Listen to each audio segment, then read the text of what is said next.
Bismillahirrahmanirrahim. Assalamualaikum warahmatullahi wabarakatuh. Waalaikumsalam warahmatullahi wabarakatuh.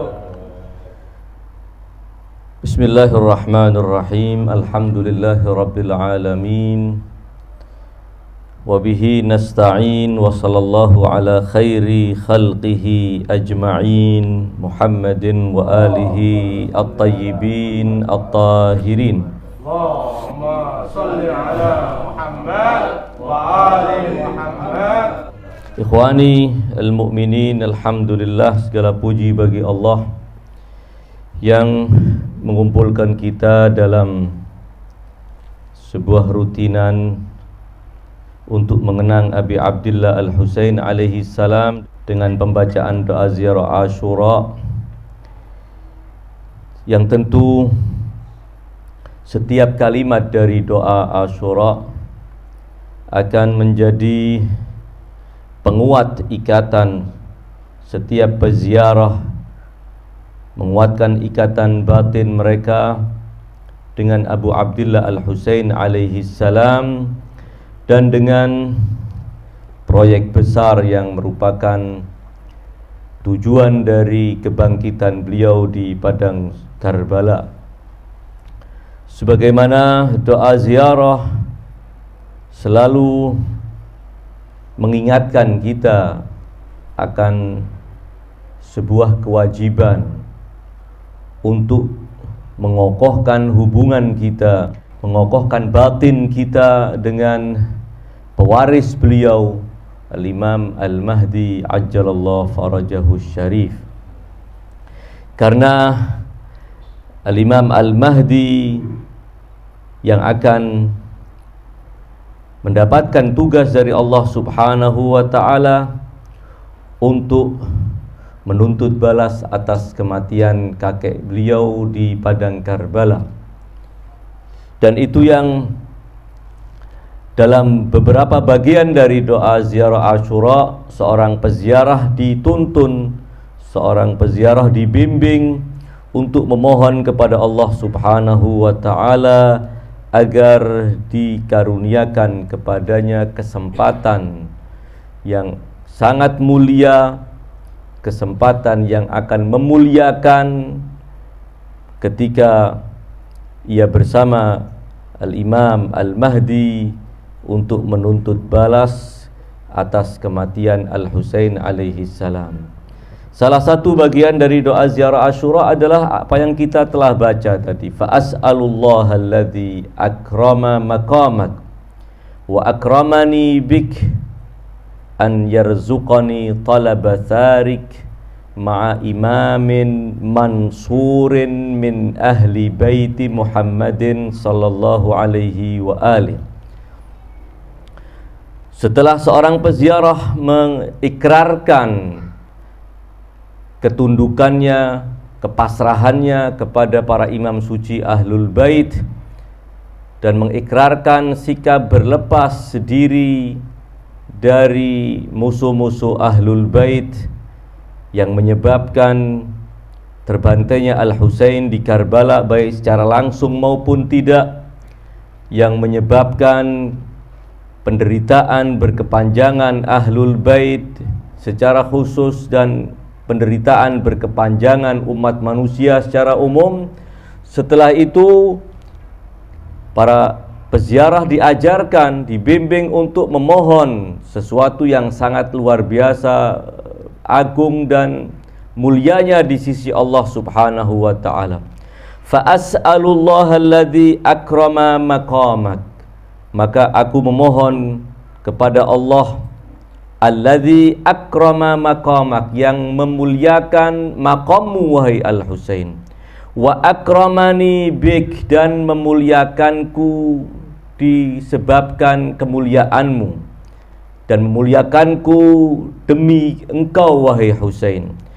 Apa yang kita minta? Fa as'alullaha alladzi akrama maqamaka wa akramani bik an yarzuqani talaba tharik, agar Allah menganugerahkan kepadaku kesempatan untuk menuntut balas kematian Al-Husain alaihi salam bersama ma'a imamin mansurin min ahli baiti Muhammad, bersama seorang imam yang akan tertolong, mansur, dari keluarga Muhammad sallallahu alaihi wa alihi wasallam. Ini yang kita minta dari Allah Subhanahu wa taala, agar Allah menganugerahkan kepada kita kesempatan mulia tersebut.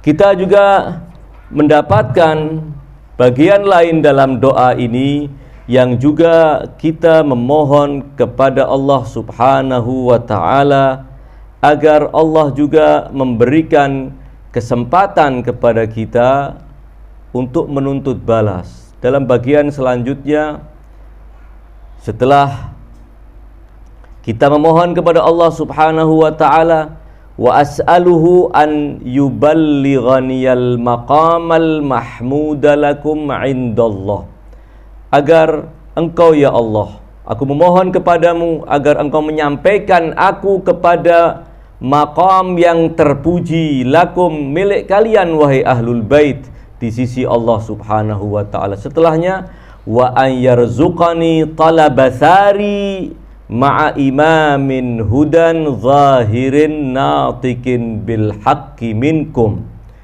agar Allah menganugerahkan kepadaku menuntut balas. Tuntutan ini adalah tuntutanku, bukan tuntutan ahlul bait semata, namun tuntutanku. Ma'a imamin hudan, bersama seorang pemimpin, seorang imam, pemberi petunjuk, natikin bil haq, yang akan menyuarakan secara lantang kebenaran, minkum, dari kalangan kalian wahai ahlul bait. Memohon agar kita diberi kesempatan menjadi salah satu dari pembela Al-Mahdi ajjalallahu farajahu syarif, dan menjadi pembela beliau di dalam menuntut balas atas kematian Al-Husain dan terbunuhnya Al-Husain di Karbala. Dalam dua bagian dari doa ini ada banyak poin yang perlu kita renungkan bersama. Pertama, bahwa permohonan itu diungkapkan dengan redaksi rizik, an yarzuqani talabatharikum.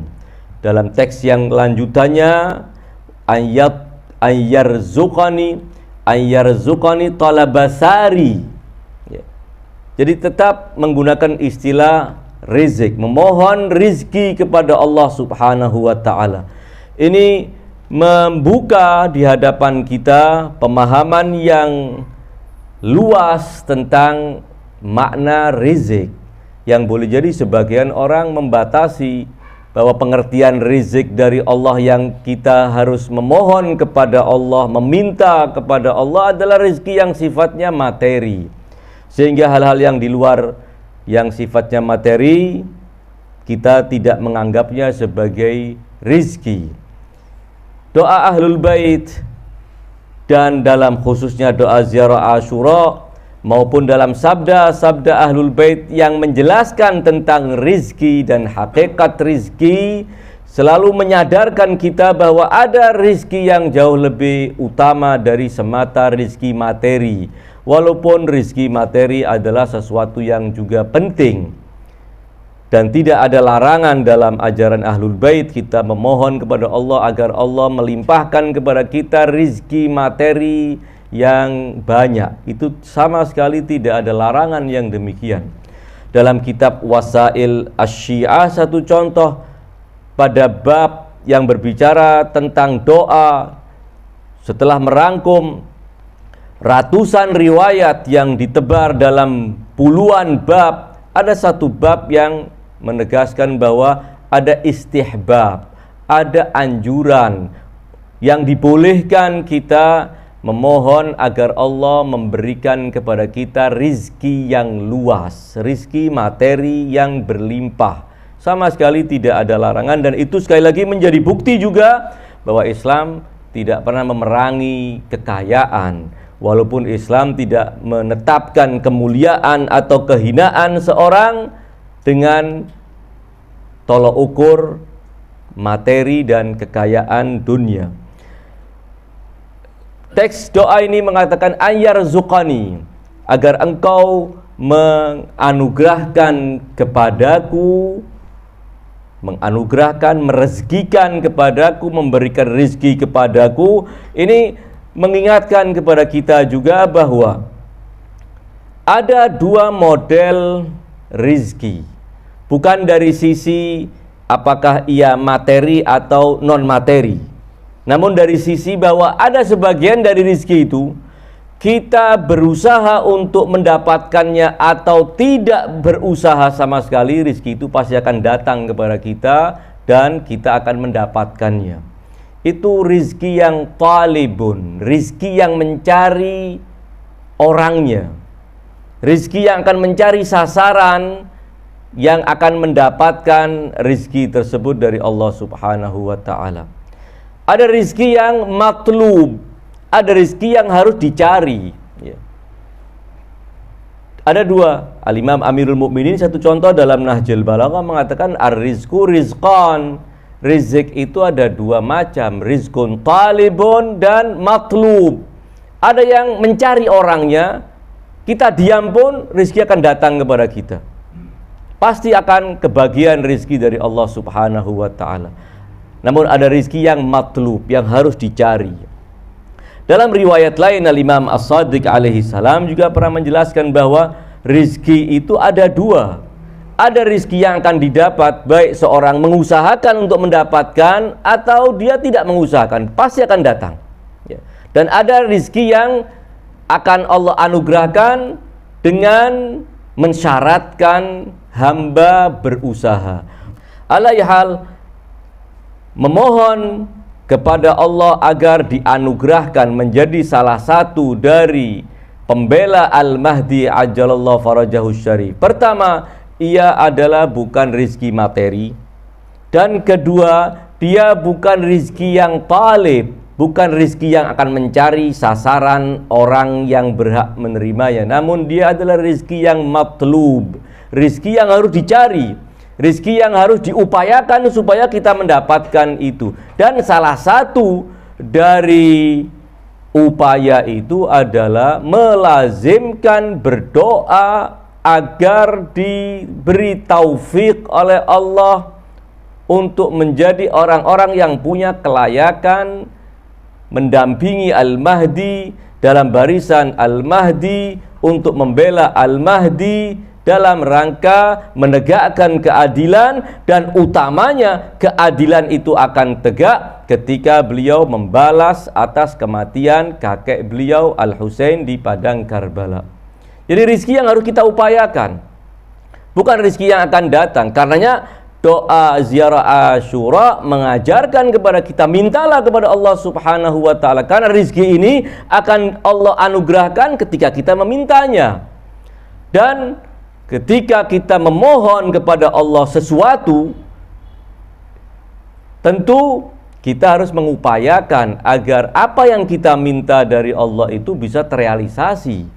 Jangan kita memohon kepada Allah sesuatu namun tidak melakukan upaya untuk memperoleh sesuatu tersebut. Sama dengan orang yang memohon rizki, seperti dalam sebagian riwayat, ada di antara orang-orang yang doanya tidak akan diijabahkan oleh Allah Subhanahu wa ta'ala, yaitu salah satunya adalah orang yang tinggal dalam rumah, tutup pintunya, tidak melakukan upaya apapun, kemudian dia tinggal menggelar sejadah, menghadap ke kiblat di mihrabnya, mengatakan Allahumma rzuqni, ya.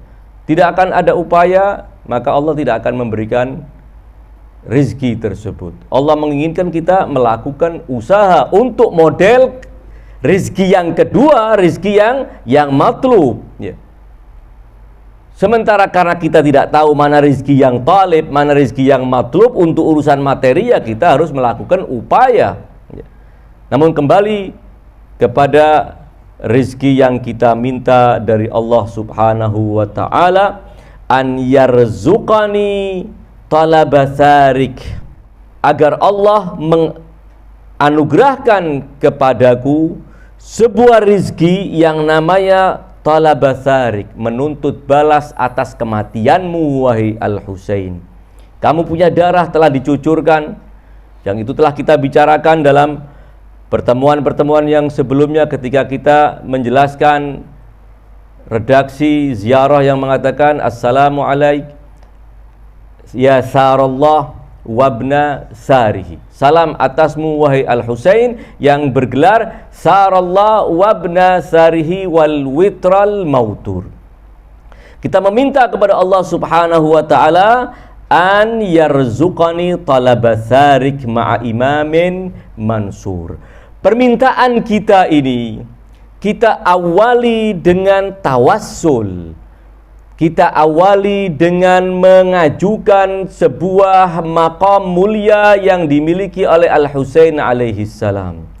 Fa as'alullaha alladzi akrama maqamaka wa akramani. Redaksi ini ingin mengisyaratkan kepada kita, mintalah kepada Allah permintaan yang super luar biasa agung itu, namun mintalah dengan bertawassul melalui maqam agung Al-Husain alaihi salam. Yang kamu minta dari Allah untuk menjadi salah satu bagian dari prajurit Al-Mahdi ajalallahu farajahu syarif adalah permintaan yang sangat luar biasa. Karenanya sempurnakan permintaan itu, awali permintaan itu dengan bertawassul melalui maqam agung Al-Husain alaihi salam. Fa as'alullaha alladzi akrama maqamak wa akramani bik. Walaupun tidak menggunakan redaksi yang lumrah sebagai tawassul, namun ini memuat makna kita bertawassul, memohon kepada Allah Subhanahu wa taala. Aku memohon kepadamu ya Allah yang mana engkau telah memuliakan maqam Al-Husain.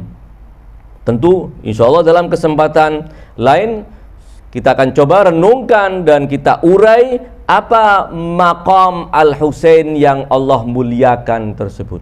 Kita memohon dengan kemuliaan maqam Al-Husain yang telah dimuliakan, yang telah diagungkan oleh Allah Subhanahu wa taala. Wa akramani, dan aku memohon kepada Allah yang telah memuliakanku dengan Al-Husain alaihi salam. Kemuliaan yang didapat oleh seorang peziarah, oleh seorang pecinta, oleh seorang mukmin adalah kemuliaan yang didapat melalui Al-Husain alaihi salam. Walaupun juga kemuliaan yang didapat oleh siapapun tidak mungkin kecuali melalui Ahlul Bait alaihim afdhalus salati wassalam. Ini yang perlu kita perhatikan dalam potongan penting dalam doa ziarah Asyura. Fa as'alullaha alladzi akrama maqamak wa akramani bik an yarzuqani talaba tharik.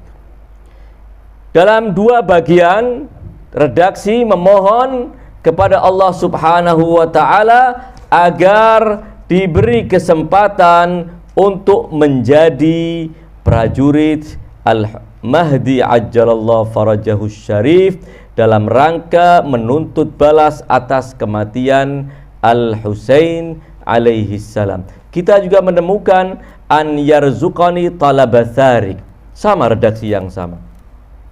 Namun pada bagian yang pertama ma'a imamin mansurin min ahli baiti Muhammad.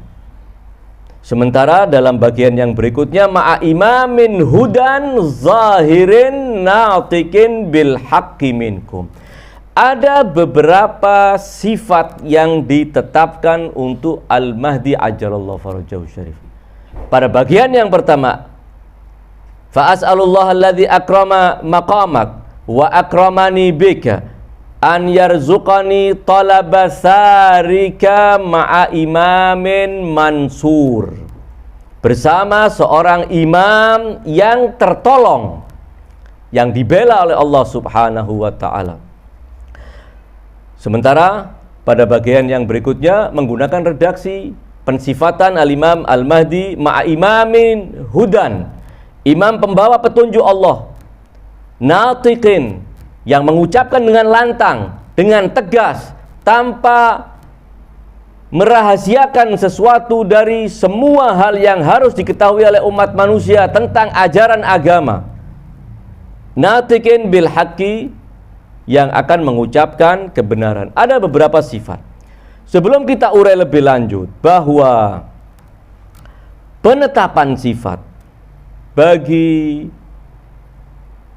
manusia-manusia suci, penetapan gelar bagi manusia-manusia suci tentu akan sesuai dengan hakikat, maqam, dan kedudukan yang mereka miliki. Berapa banyak gelar-gelar para imam suci yang kemudian diambil dan disematkan kepada musuh-musuh Ahlul Bait. Sering kita temukan. Beberapa bagian telah kita bicarakan. Amirul Mukminin adalah gelar Ali bin Abi Thalib secara khusus, namun diberikan kepada orang-orang lain. Mansur juga adalah gelar Al-Imam Al-Mahdi, namun boleh jadi kemudian dipakai untuk yang lainnya. As-Saffah bahkan, yang kemudian menjadi gelar salah seorang dari penguasa Bani Al-Abbas yang pertama, namun dengan konotasi yang negatif. Safa dengan pengertian orang yang haus darah dan banyak membunuh orang, banyak mencucurkan darah. Pada hakikat awalnya adalah gelarnya Ali bin Abi Thalib alaihissalam. Beliaulah yang dengan tegas menghunuskan pedangnya kepada orang-orang kafir yang menghalangi kemajuan perjuangan Islam, yang menghalangi gerak langkah dakwah Rasulullah Shallallahu Alaihi Wasallam. Sementara pedang yang lainnya tidak pernah dihunuskan dan tetap berada di sarung pedangnya. Sementara pedang Ali bin Abi Thalib adalah yang batar, la fata illa Ali wala saifa illa Dzulfiqar. Kemudian diambil Ar-Rasyid, gelar para imam suci. Al-Khulafa Ar-Rasyidin, gelar a'imah Ahlul Bait, dipakai untuk sebagian dari Khalifah Bani Al-Abbas, Rasyid dan lain sebagainya. Al-Mansur juga gelar yang dipakai oleh salah seorang dari Khalifah Bani Al-Abbas. Alaihal, bahwa gelar-gelar yang dimiliki oleh Nabi, oleh para imam suci, itu akan menjelaskan berbagai sisi dari keagungan para imam. Berbagai sisi. Ada makna-makna yang zahir dari gelar-gelar itu, namun juga ada makna yang batin dari gelar-gelar tersebut. Tidak terkecuali gelar yang dimiliki oleh baginda Rasulullah Shallallahu Alaihi Wasallam. Ketika kita mendengar salah satu dari panggilan Rasulullah, dan itu merupakan gelar, dipanggil dengan Abul Qasim, makna yang zahir darinya apa? Bahwa Abul Qasim, gelar yang didahului dengan abun atau ummun, itu kan gelar yang dalam istilah Arab namanya kunyah, ya. Biasanya dipakai untuk seseorang ketika dia punya anak yang tertua namanya Muhammad, maka dia dipanggil dengan Abu Muhammad. Kalau dia punya anak yang paling tua laki namanya Ali, maka dia dipanggil Abu Ali. Jadi kunyah dalam kalangan orang-orang Arab seperti itu. Ketika kita kembali kepada gelar Rasulullah Abul Qasim, ya, Abul Qasim, makna yang zahir dari itu karena Rasulullah punya anak laki tertua namanya Qasim. Atas dasar itu kemudian beliau dipanggil Abul Qasim. Walaupun sekali lagi gelar tidak terbatas pada gelar baginda Rasulullah. Pada contoh yang saya bawakan, terkadang orang tidak punya anak namanya Abdullah, namun dia dipanggil dengan Abu Abdillah, seperti Imam Abi Abdillah Al-Husain, putra tertua beliau bukan Abdullah namanya, namun gelar yang dipakai, yang ditetapkan untuk beliau adalah Abu Abdillah. Bahkan sejak beliau masih bayi, Rasulullah sudah memanggil Al-Husain dengan Abu Abdillah, gelar. Alaihal, jadi pada gelar-gelar tertentu kita memahaminya, memaknainya dengan makna yang zahir. Rasulullah dipanggil dengan Abul Qasim karena putra tertua beliau adalah bernama Qasim. Namun ada makna di balik itu, ya. Ada makna di balik itu, bahwa Rasulullah Shallallahu Alaihi Wasallam digelari dengan Abul Qasim Karena Rasulullah sallallahu alaihi wasallam adalah ayah rohani Ali bin Abi Thalib alaihi salam. Sebagaimana beliau berdua, Rasulullah dan Ali bin Abi Thalib adalah ayah bagi umat Islam. Ana wa Aliyun abawa hadhil ummah. Riwayat yang sangat masyhur mengatakan demikian. Aku dan Ali adalah dua bapak umat ini. Karena Rasulullah adalah ayah rohani Ali bin Abi Thalib. Sementara Ali bin Abi Thalib, salah satu makom mulia beliau kelak di hari akhirat, ketika kiamat terjadi, beliaulah yang akan membagi umat manusia. Yang satu kelompok akan dipersilahkan masuk surga, yang satu kelompok akan digiring menuju neraka. Yang menentukan semuanya adalah Ali bin Abi Thalib. Karena salah satu dari riwayat yang menyebutkan gelar Ali bin Abi Thalib adalah Qasimul Jannati wan Nar, pembagi neraka dan surga. Makna batin dari gelar Rasulullah sallallahu alaihi wasallam Abul Qasim adalah itu, bahwa Rasulullah adalah abahnya Ali bin Abi Thalib. Ali bin Abi Thalib adalah penentu neraka dan surga bagi umat manusia. Jadi kembali, gelaran-gelaran itu akan menyorot satu keistimewaan atau beberapa keistimewaan yang disandang oleh Al-Ma'sum. Ketika Al-Imam Muhammad ibn al-Hasan yang dikenal dengan gelaran Al-Mahdi, tentu gelaran itu tidak hanya Al-Mahdi. Gelaran yang beliau miliki sangat banyak. Sangat banyak sekali gelar-gelar, baik yang ada dalam riwayat-riwayat maupun yang ada dalam penggunaan para pengikut Ahlul Bait di masa hidup para imam dan didiamkan oleh para imam ketika menyebut Al-Mahdi dengan gelaran tertentu tersebut, atau gelaran-gelaran indah yang walaupun tidak ada nas dan tidak dipakai di zaman para imam suci Ahlul Bait, dipakai oleh para ulama. Namun semua dari gelaran-gelaran yang bisa jadi lebih dari 100 panggilan untuk Al-Imam Al-Mahdi Ajjalallahu Farajahu Syarif. Setiap dari gelar itu ingin membidik satu bagian penting dari keagungan Al-Imam Al-Mahdi Ajjalallahu Farajahu Syarif. Kita akan secara ringkas coba memahami apa yang dimaksud atau apa yang bisa kita tarik kesimpulan dari gelaran Al-Mahdi sebagai imamin mansurin min ahli baiti Muhammad. Imam yang akan dibela, yang akan ditolong oleh Allah Subhanahu wa ta'ala. Dalam beberapa pertemuan yang lalu kita telah menyinggung sebuah ayat yang menjelaskan bahwa anggota keluarga, ahli waris dari seorang yang terbunuh secara aniaya, secara mazlum, oleh Allah diberikan hak untuk menuntut balas. Man qutila mazluman faqad ja'alna liwalihi sultana.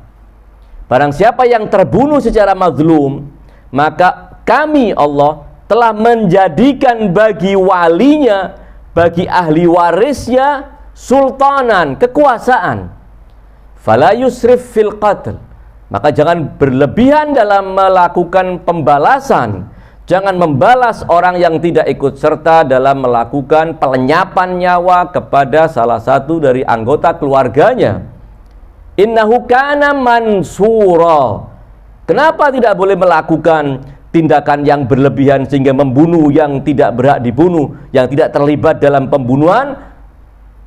Seperti yang sudah lewat kita pernah bicarakan, ayat ini mengarah kepada untuk mengkikis kebiasaan buruk sebagian kabilah-kabilah Arab, yang apabila ada salah satu anggota kabilah melakukan pembunuhan, maka yang harus bertanggung jawab tidak cuma si pelaku pembunuhan, namun semua anggota kabilah ini juga harus bertanggung jawab, dan dia bisa dibalas kapanpun dan dimanapun, tidak cuma terbatas kepada si pelaku pembunuhan. Islam mengatakan hak balas itu manusiawi, Namun jangan berlebihan dengan menghabisi nyawa siapa-siapa yang tidak pernah terlibat dalam pembunuhan, walaupun satu keluarga, walaupun satu kabilah dengan si pelaku kejahatan tersebut. Innahu kana mansura. Ini ayat secara umum, siapapun, ya. Namun ketika kita bicarakan siapakah di antara umat manusia sepanjang sejarah, sejak Adam, anak pertama yang terbunuh, hingga manusia terakhir yang akan terbunuh secara aniaya. Dan berapa banyak manusia-manusia yang terbunuh secara aniaya, tidak ada salah, namun kemudian dibantai, dibunuh secara keji. Siapapun dari manusia yang pernah terbunuh sepanjang sejarah, tidak akan ada yang semulia Al-Husain alaihi salam, dan tidak ada yang semazlum Al-Husain alaihi salam. Tidak ada yang lebih mazlum dari Al-Husain alaihi salam. Karenanya apabila kita bicarakan siapakah yang kutila mazluman yang paling utama, yang paling mewakili ayat ini, waman kutila mazluman, yang terbunuh secara mazlum, tentunya Al-Husain alaihi salam. Faqad ja'alna li waliyihi, maka kata Allah, kami telah tetapkan bagi walinya, wali atas terbunuhnya Al-Husain adalah seluruh anak cucu Al-Husain alaihi salam dan keluarga Al-Husain. Semua adalah faqad ja'alna li waliyihi, para keturunan Al-Husain adalah awliya'u dami jaddihim. Mereka adalah yang punya hak untuk membalas atas kematian kakek mereka. Namun siapa di antara total seluruh keturunan Al-Husain alaihi salam yang paling berhak? Tidak lain adalah para imam suci Ahlul Bait. Dan di antara para imam suci Ahlul Bait yang diserai oleh Allah Subhanahu wa taala untuk membalas atas kematian Al-Husain adalah imam terakhir dari keturunan Al-Husain alaihissalam. Sehingga dengan memperhatikan itu, kita akan bisa memahami bahwa ayat ini bisa diterapkan secara utuh dan sempurna kepada kasus pembantaian Al-Husain, dan penuntut balas yang dimaksud adalah Al-Mahdi ajalallahu farajahu syarif. Faqad ja'alna li walihi sultanan fala yusrif fil qatl. Maka jangan berlebihan dalam membunuh. Riwayat-riwayat yang untuk menyingkat waktu saya tidak akan bacakan riwayat-riwayat itu, menyebutkan bahwa Al-Mahdi ketika bangkit, salah satu slogan yang beliau syiarkan dengan lantang dan didengar oleh seluruh dunia adalah ya ahlal alam inna jaddi qutila mazluman. Pengumuman pertama Al-Husain bahwa wahai sekalian penghuni alam, ketahuilah bahwa kakekku terbunuh secara mazluman. Kemudian slogan perjuangan beliau ya latharatil Husain, slogan yang membuktikan ingin membalas atas kematian Al-Husain alaihi salam. Kemudian mulailah beliau melakukan pembalasan atas kematian Al-Husain alaihi salam. Riwayat menyebutkan bahwa tidak cuman para pembunuh Al-Husain, namun juga anak cucu dan keturunan para pembunuh Al-Husain dan siapapun yang terlibat dalam pembunuhan Al-Husain juga akan dihabisi oleh Al-Imam Al-Mahdi ajalallahu farajahu syarif. Tentu orang kemudian bertanya-tanya, kakek-kakek mereka yang melakukan pembantaian di Karbala, lalu apa dosa cucu-cucu mereka? Riwayat juga sudah membaca keberatan sebagian orang. Riwayat telah membaca bahwa pasti akan ada pertanyaan, lalu apa dosa anak cucu mereka? Riwayat mengatakan karena anak keturunan mereka merestui kejahatan nenek moyang mereka dan membanggakan apa yang dilakukan oleh para pendahulunya di Karbala ketika membantai Al-Husain. Maka atas dasar itu mereka juga berhak mendapatkan sanksi yang sama. Karena riwayat-riwayat hatta di ahli sunnah maupun syiah mengatakan bahwa yang menghubungkan, yang menyatukan antara manusia adalah ar-ridha was-sukhut, kerelaan atau kemurkaan. Ketika kita menyetujui sebuah kejahatan, bukan sekedar kejahatan yang ada di depan mata kita, kejahatan yang dilakukan oleh anak Adam pertama sekalipun, kalau kita ridha dengan kejahatan Qabil dengan membunuh Habil, maka kita juga termasuk bisa digolongkan sebagai pembunuh Habil dan akan mendapatkan sanksi yang sama. Perbuatan kekejian seperti apapun kekejian itu yang dilakukan di sepanjang sejarah, kalau kita menolaknya, mengecamnya, maka kita tidak tergolong sebagai pelaku kejahatan itu. Jadi yang menyatukan adalah kerelaan, restu, dan kecaman serta sikap tidak setuju. Dan itu yang ditemukan dalam banyak riwayat yang akan menyatukan kita. Sebagaimana kita ketika kita dalam pikiran kita, dalam semangat kita, dalam kesadaran kita mengecam para pembunuh Al-Husain alaihissalam, itu bukan sekedar pelampiasan untuk melampiaskan emosi pribadi, tidak. Namun ingin mengikrarkan bahwa kami tidak setuju dengan kejahatan-kejahatan tersebut, agar paling tidak kita tidak tergolong orang-orang yang merestui dan mendiamkan kejahatan terhadap keluarga suci Rasulullah sallallahu alaihi wasallam. Dalam salah satu riwayat diceritakan bahwa sepulang dari memerangi dan menumpas habis pemberontakan kaum Khawarij, Al-Imam Amirul Mukminin ketika bersama beberapa prajurit beliau, ada seorang dari mereka mengatakan, "Alhamdulillah wahai Amirul Mukminin, Allah telah menganugerahkan kepada kita sebuah kemuliaan, berjihad bersamamu menumpas para pemberontak Khawarij tersebut. Sepertinya tidak ada orang yang beruntung melebihi kami, berjuang bersamamu, membantai para pemberontak tersebut." Maka kata Amirul Mukminin, ada yang juga mendapatkan kemuliaan seperti kita. Orang-orang yang bahkan ayah-ayah dan kakek-kakek mereka belum dilahirkan di muka bumi juga mendapatkan seperti yang kita dapatkan sekarang ini. Tentu terkejut sebagian dari prajurit Amirul Mukminin. Bagaimana yang demikian bisa terjadi, wahai Amirul Mukminin? Maka Imam Ali bin Abi Thalib menjelaskan bahwa yang menyatukan mereka dengan kita adalah dukungan mereka dalam kesadaran mereka, dalam keyakinan mereka bahwa kita berada dalam kebenaran, dan andai mereka hidup bersama kita, pasti mereka akan berpihak kepada kita. Namun karena terhalang, kelahiran mereka harus tertunda, maka niatan itu yang akan mengangkat derajat dia sehingga bersama kami nanti sama mendapatkan nilai yang luar biasa istimewanya di sisi Allah Subhanahu wa ta'ala.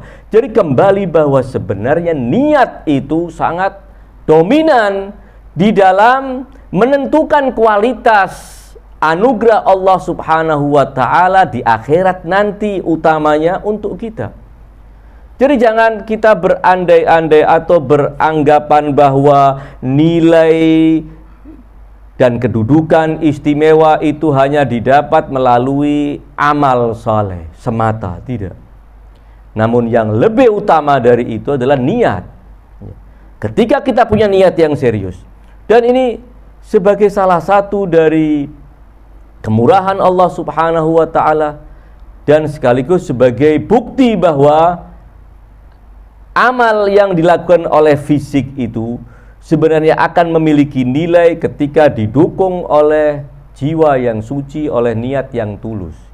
Ada riwayat yang mengatakan, apabila ada seorang yang berkata, andai aku mendapatkan anugerah berlimpah berupa kekayaan, niscaya saya akan melakukan kebaikan ini dan itu, saya akan membantu orang-orang yang miskin, saya akan membangun lembaga-lembaga yang bermanfaat untuk ajaran Islam, saya akan mendukung semua proyek-proyek Islam. Andai dia jujur dalam niatnya, bukan cuman basa-basi untuk menipu para malaikat sehingga para malaikat akan mencatat itu sebagai amal baik. Ketika, kata riwayatnya, Allah mengetahui ada keseriusan dari si hamba yang berandai-andai tadi, maka Allah akan berikan pahala seperti kalau dia benar-benar menginfakkan hartanya di jalan yang dia angan-angankan tersebut.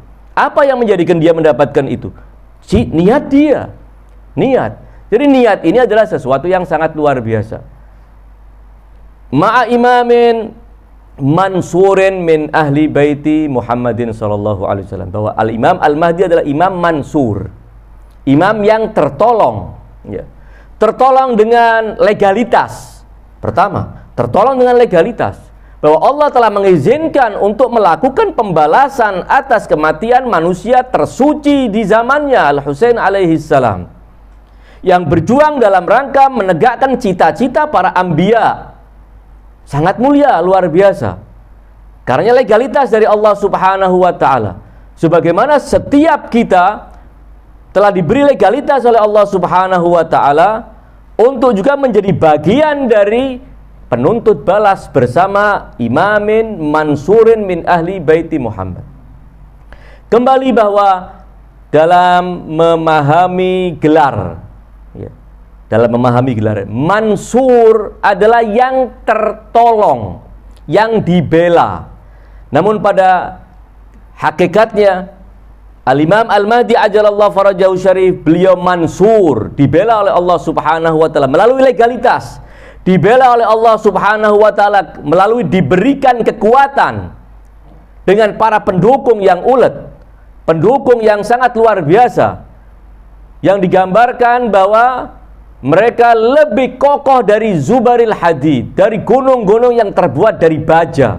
Tidak bisa digoyangkan keyakinan mereka, tidak bisa dipalingkan tekad mereka, semangat mereka untuk mendukung Al-Mahdi dengan penuh semangat yang sangat luar biasa, dengan wawasan yang juga sangat luar biasa. Tidak cuma bermodalkan semangat, namun semangat yang terdukung oleh semua yang dibutuhkan untuk pergerakan besar di akhir zaman itu, yang tidak semata menggunakan tombak, pedang, dan alat-alat tradisional peperangan di abad-abad silam. Tentunya dengan melibatkan semua kemampuan yang bisa mereka miliki. Inilah orang-orang yang menjadikan pendukung Al-Mahdi, sehingga Al-Mahdi adalah mansur, terbela, ya. Karena beliau tidak akan muncul dengan mukjizat, ya. Karena kalau muncul dengan mukjizat tidak perlu ada ghaibah panjang-panjang, ya. Namun beliau ingin bangkit, dan kebangkitan beliau disambut oleh sekelompok manusia yang telah mencukupi nisab, yang mencukupi kadar yang minimal dibutuhkan untuk sebuah kebangkitan besar, maka beliau akan melakukan kebangkitan itu. Innahu mansur, bahwa Al-Imam Al-Mahdi adalah ma'a imamin mansurin min ahli baiti Muhammad. Di samping tentu nanti akan banyak riwayat juga yang menyebutkan bagaimana Allah juga melibatkan semua potensi alam ini untuk mendukung Al-Mahdi ajalallahu farajahu syarif, imamin mansur. Ketika Imam Al-Mahdi mendapatkan pembelaan dari Allah Subhanahu wa ta'ala, apa yang beliau lakukan? Beliau membela. Siapa yang beliau bela? Tentu yang beliau bela adalah kakek beliau Al-Husain alaihi salam. Yang beliau bela adalah kaum mustad'afin yang hidup dalam ketertindasan abad demi abad. Beliau adalah pembela, ya. Karena ya, pembela dalam bahasa Arab artinya nasir, ya. Al-Imam Al-Mahdi nasiron wa mansur. Al-Imam Al-Mahdi adalah pemimpin yang akan membela kaum mustad'afin, menegakkan cita-cita para nabi, dan beliau adalah imam yang mansur, yang dibela oleh Allah Subhanahu wa ta'ala. Jadi gelar-gelar yang disandang oleh Al-Imam Al-Mahdi secara khusus ingin kita dalami, bahwa ketika beliau bergelar imam mansur, di satu sisi beliau ketika menjadi pribadi, menjadi imam yang mansur, pembelaan Allah Subhanahu wa ta'ala terhadap beliau akan gunakan untuk membela kaum lemah. Sehingga pembelaan beliau kepada kaum lemah itu pada hakikatnya adalah konsekuensi dari anugerah Allah kepada beliau ketika Allah memberikan pembelaan kepada Al-Mahdi ajalallahu farajahu syarif. Jadi makna nasir itu sudah terkandung pada makna mansur. Pribadi yang dibela oleh Allah Subhanahu wa taala kemudian tidak cuma memonopoli pembelaan Allah untuk kenikmatannya sendiri, namun pembelaan Allah untuknya digunakan untuk membela umat manusia, mengeluarkan umat manusia dari kungkungan kezaliman. Dan hari-hari ini makin menjadikan kita sadar akan kebutuhan pribadi yang menyingkirkan kezaliman. Lebih dari masa-masa yang sebelumnya, kebutuhan yang sangat besar kepada Ratu Adil hari demi hari makin disadari oleh umat manusia. Dan tentu pada puncaknya manusia akan mendambakan sosok Ratu Adil yang dijanjikan oleh Allah Subhanahu wa taala. Sampai batas ini kita akhiri untuk pembicaraan kita tentang imamin mansur, imam yang tertolong, imam yang dibela. Imam yang dibela oleh Allah, kemudian imam yang membela umat manusia, imam yang membela ajaran Rasulullah sallallahu alaihi wasallam. Karena dengan membela ajaran Rasulullah sallallahu alaihi wasallam artinya Al-Mahdi membela umat manusia. Karena umat manusia tidak mungkin bisa hidup bahagia, menikmati kehidupan dunia ini kecuali ketika yang menaungi, yang menjadi payung kehidupan ini adalah syariat Rasulullah sallallahu alaihi wasallam. Tanpa kekuasaan yang didasari oleh syariat Rasulullah sallallahu alaihi wasallam, kehidupan ini tidak mungkin akan mendapatkan kebahagiaan. Apa yang dicita-citakan oleh para anbiya dengan tegaknya syariat, pada hakikatnya para anbiya mencita-citakan agar manusia ini hidup layak sebagai khalifah Allah di muka bumi. Jadi penetapan syariat, pengeterapan syariat, karenanya ayatnya menyebutkan seperti yang beberapa kali saya sebutkan, saya bawakan ayat itu dalam beberapa pertemuan. Ayat yang berbicara tentang Al-Mahdi, alladzina immakkannahum fil ard aqamus shalah wa atamuz zakah wa amaru bil ma'ruf wa nahau 'anil munkar walillahi 'aqibatul umur. Ayat yang secara khusus berbicara tentang Al-Mahdi ajalallahu farajahu syarif. Orang-orang yang apabila kami beri kekuasaan, ini agenda mereka. Aqamus shalah, menegakkan salat, sehingga masyarakat benar-benar punya hubungan yang kuat dengan Allah Subhanahu wa taala melalui penghambaan kepada Allah. Wa atawuz zakah, memberikan zakat sehingga pembagian kekayaan alam ini menjadi merata, tidak ada ketimpangan, tidak ada yang satu mati kekenyangan sementara ribuan akan mati kelaparan. Tidak terjadi itu semua. Sementara yang sekarang sedang terjadi adalah itu, kekayaan menjadi monopoli sekelompok kecil dari umat manusia, sementara mayoritas dari umat manusia hidup dalam kekurangan. Wa amaru bil ma'ruf, memerintah yang ma'ruf dan melarang dari yang mungkar.